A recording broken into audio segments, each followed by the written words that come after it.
How did a man who signed 4 of the worst laws in American history such an important figure in our history? This is the story of President John Adams. He was also the most egotistical president. Should we hold presidents accountable for every decision they make, both good and bad, or not? Let me know in the comments down below. I want to hear from you. I'm curious. What do you think? I think that we should explore their entire legacies. While John Adams did sign the 4 worst laws in American history, he is still considered an American hero, as his legacy as a founding father and founding the Navy overshadows that, in my opinion. But before we go further, if you've been enjoying my U.S. presidential history content recently, please consider subscribing to this channel. And if you've already done so, thank you for being a part of this community. Now let's get into it. John Adams was born on October 30th, 1735 in Braintree, Massachusetts, to Susanna Boylston and John Adams Sr. He had a distinguished political career, playing a key role in America's founding and serving as United States Vice President under George Washington. He had been a two-time shoo-in for the presidency.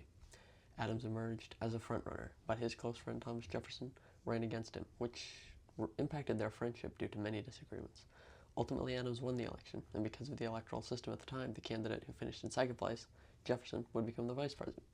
This meant that 2 bitter political rivals would work side by side in the White House. As the first president to inhabit the White House, John Adams not only laid the groundwork for the executive office, but also established White House traditions that defined the presidency for future generations. Stepping into the newly constructed residence in 1800, Adams faced the daunting task of transforming the White House from a mere building to a symbol of American democracy and leadership, setting a precedent for all future presidents. His decisions to host the first official dinner at the White House not only showcased his commitment to fostering a sense of community among the nation's leaders, but also marked the beginning of an American tradition that still stands. Throughout his pioneering efforts in the White House, John Adams not only defined the physical space of the presidency, but also set a tone of dignity and responsibility that would resonate through American history. John Adams' strong sense of self and unwavering confidence often led him to prioritize his own opinions over those of others, though, creating both opportunities and challenges in decision-making, though he always valued insights of his wife Abigail. Adams's belief in his own judgment often resulted in a reluctance to compromise, which sometimes alienated his political allies and created friction within his administration. However, it was his deep respect for Abigail's opinion that proved to be a crucial counterbalance, as she frequently offered insights that helped him navigate the complexities of leadership and professionalize his governance. While John Adams's ego shaped his leadership style and decision-making, it was the unwavering support and wisdom of Abigail's that grounded him, reminding us that even the most confident leaders benefit from the perspectives of those they trust. Recognizing the need for a strong naval presence to protect his interests, John Adams played a pivotal role in establishing the United States Navy during the presidency.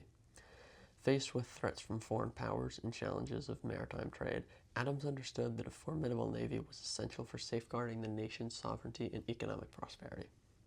His commitment to naval land expansion led to the commissioning of new ships and the establishment of a professional naval force, laying the foundation for a military branch that would grow in significance over the years.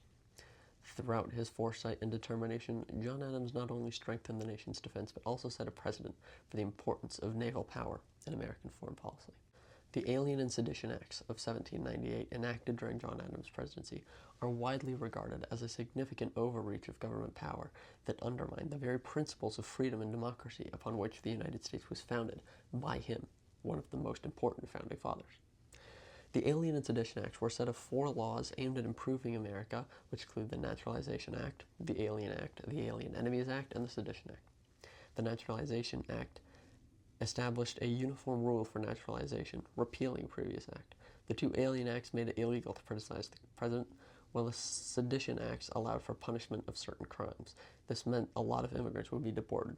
Can you imagine a founding father being okay with this? Despite their good intentions to stabilize American freedom, this set of acts stained the Adams presidency. 4 years after contentious elections, John Adams and Thomas Jefferson faced off again in the 1800 presidential race. By this time, the United States Constitution had been amended to ensure that presidential candidates ran with vice presidential running mates, eliminating the awkward dynamic of having a president and vice president from opposing parties. In the election results, Jefferson was leading, and he ultimately would take office in 1801 as the 3rd president of the United States. However, Adams, was known for his strong sense of pride, was deeply displeased with this outcome. Despite having established many key traditions during his presidency, Adams broke the tradition of a peaceful transfer of power, choosing not to attend Jefferson's inauguration. 25 years after leaving office, John Adams died of heart failure on July 4th, 1826, exactly 50 years after signing the Declaration of Independence. In a remarkable coincidence, Adams and his frenemy, Thomas Jefferson, both died on the same day, July 4th, 1826, the nation's 50th birthday.